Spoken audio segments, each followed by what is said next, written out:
Hi guys, welcome to my channel. My name is Alexandra Lynne and I am brand new to YouTube, so welcome.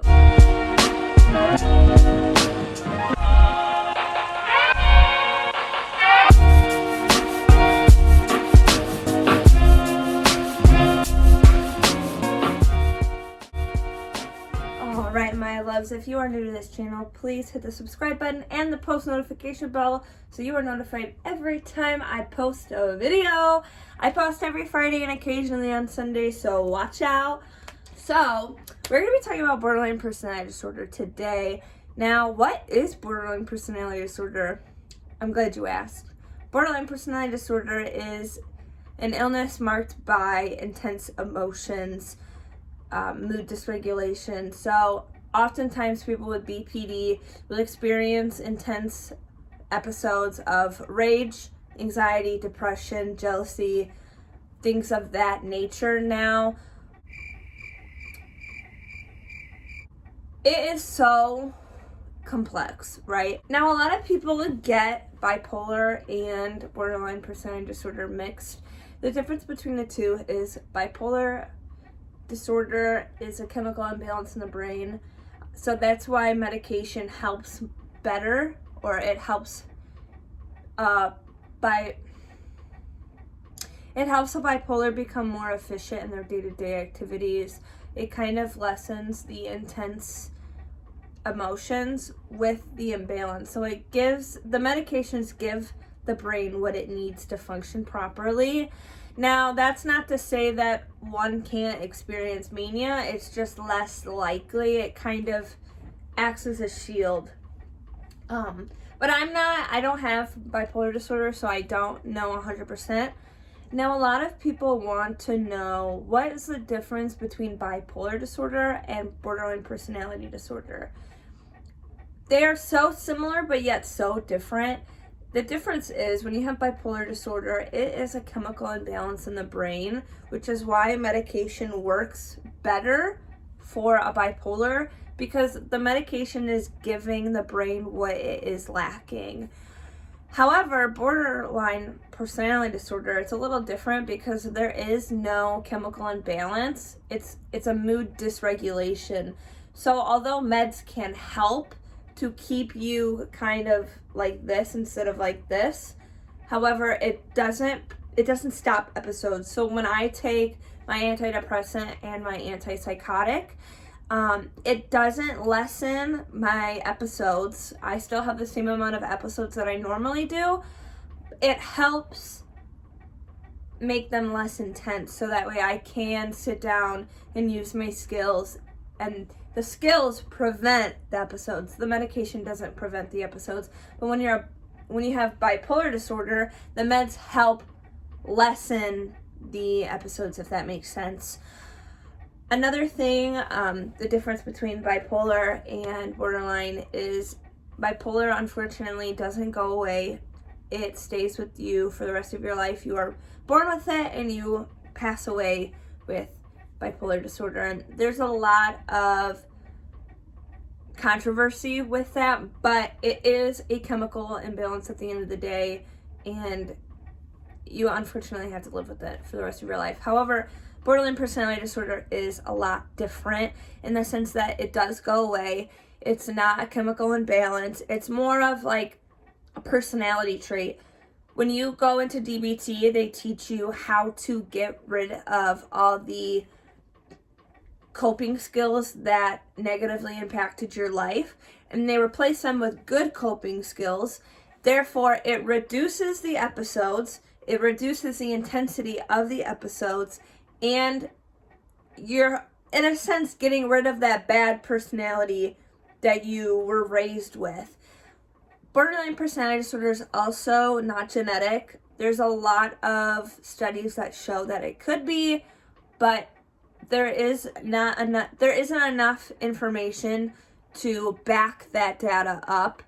It happens more with trauma in your early childhood years.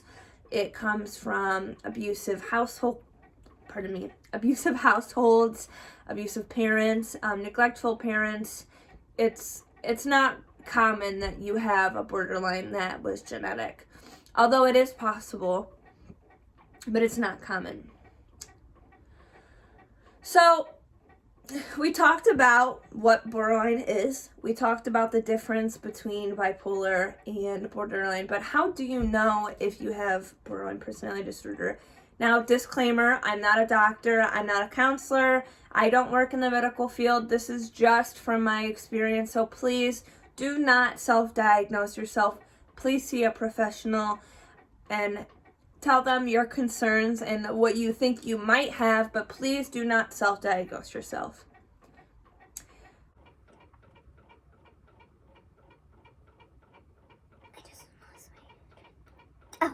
So the signs and symptoms of a borderline, it varies person to person, but there are two characteristics that always stay the same. The first characteristic we see in all borderlines is impulsivity. The second characteristic we see is, again, mood dysregulation. However, not every borderline carries the same symptoms or signs. The main ones that we see in borderlines is a frantic effort to prevent imagined or real abandonment. So what I mean by that is, for example, let's say, my aunt doesn't text me back right away, and I expect her to text me back pretty fast because that's how she always texts. However, maybe she's taking a nap and she doesn't respond right away. I might take that as she's ignoring me, she hates me, she doesn't want to talk to me anymore, even though she had just talked to me 20 minutes ago. That is what we see with borderlines. They have very black and white things. Another main symptom that we see is a pattern of unstable relationships. Now, this can go with parents, this can go with love interests, this can be with friends. It can be literally with anyone. It doesn't tie specifically to love interests. We also see a poor self-image. A lot of times, people with borderline personality disorder will express that they feel like when they look at the mirror, they don't even know who they're looking at. That is by far one of the most common symptoms of borderline, is not knowing who you are and the role that you play in society.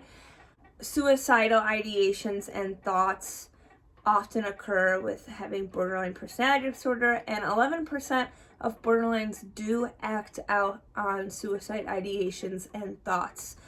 So when your friend who has borderline, or if you know someone who has borderline personality disorder and they start talking about suicide, please, please, please reach out to someone and get them help, because you never know if it's real. Another main symptom of borderline personality disorder is impulsivity. And when I mean impulsivity, when I say impulsivity, I mean risky behaviors such as unsafe sex, substance abuse, shopping sprees. These typically happen when one is undergoing an episode, but typically we see it in a day-to-day life. It happens quite frequently. I know for me especially, I have a really hard time with shopping.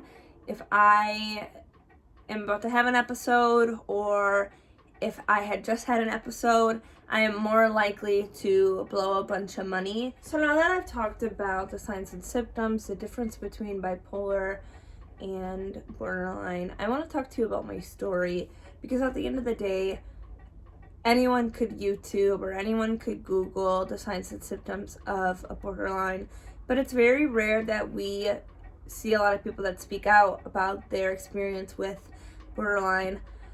I found out I was a borderline when I met my therapist in August of 2019. Before that, it was very, very, very hard for me to get a diagnosis of BPD. I had known, or I had suspected that I had it, and nothing else really made sense. Bipolar disorder didn't make sense because I wouldn't have episodes that lasted for days. It would be from anywhere from 5 minutes to 6 hours, but it never exceeded more than a day. And when I sought out help, I wasn't getting the answers that I needed. I was getting, you're bipolar, there's nothing wrong with you, borderline personality disorder doesn't exist, it's not a thing.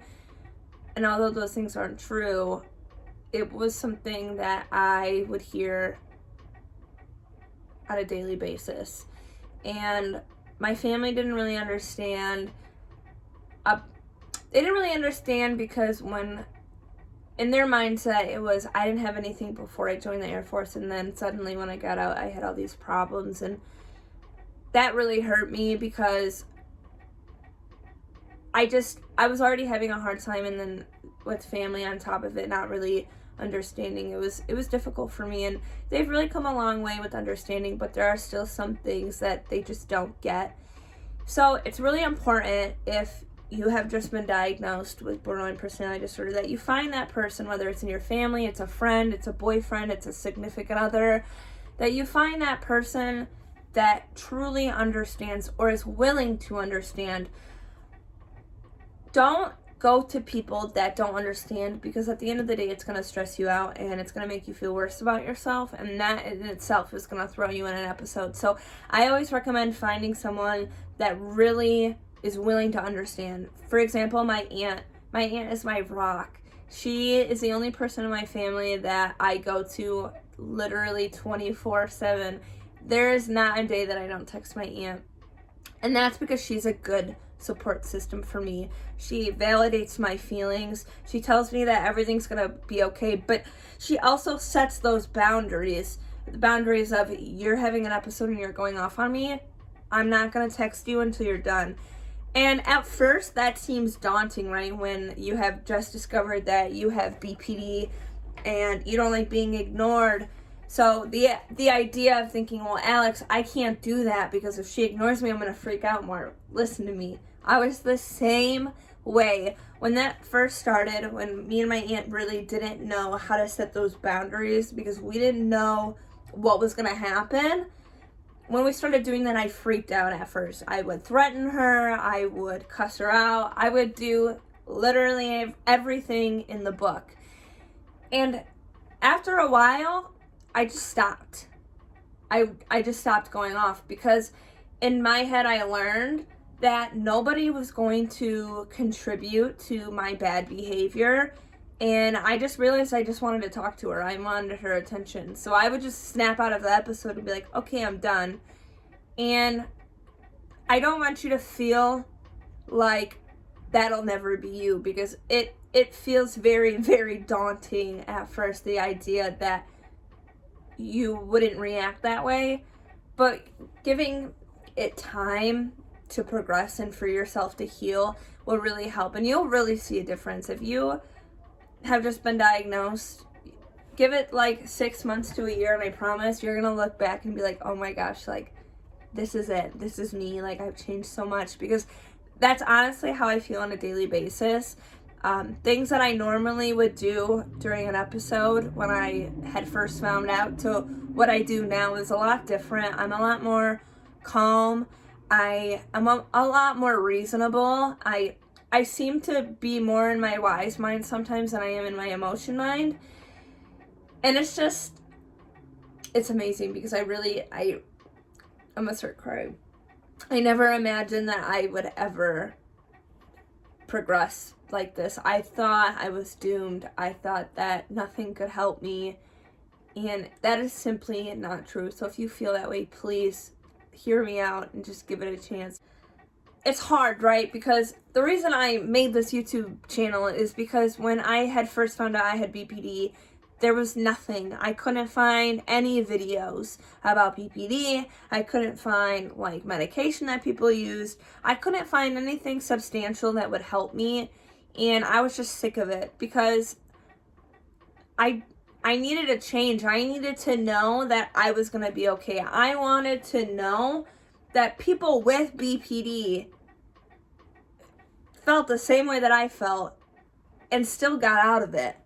So that is why I made this channel, is because I want to show people that we are not monsters, we're not evil, we're not ticking time bombs. We are normal people that just had some hardships, and we have to overcome them. It's kind of like ADHD to me. I have been diagnosed with ADHD since I was 4, and I have to work harder for my whole life, my whole entire life. I've had to work harder than anyone else has had to work, because I know that I can't concentrate, or I know that I can't pick things up as fast as other people can pick it up because I'm distracted. I have a lot of factors against me when it comes to ADHD, and that's not an excuse saying, oh, I can't do it because I have ADHD. That's not true. I just have to work harder at it to get where I want to be, if that makes any sense. It's the same thing with borderline. Borderline doesn't change who I am. I don't label myself as a borderline. I take it as an obstacle, but an obstacle that is also a blessing in disguise, because I'm able to understand people more deeply, but at the same time, I'm a lot more emotional. So I have to work harder than the average person to be able to control my emotions, not let them get in my way. Don't let them win. Like, don't let my emotions take the wheel, because as soon as my emotions take the wheel, it's unpredictable. I don't know what's going to happen. I don't know the consequences that are going to happen. I don't know the pros. I don't know the cons. So I look at it like in that aspect. I have to work a lot harder. And there are things that you can do to make your mood stability better. And throughout this channel, I will tell you skills that I absolutely can't live without.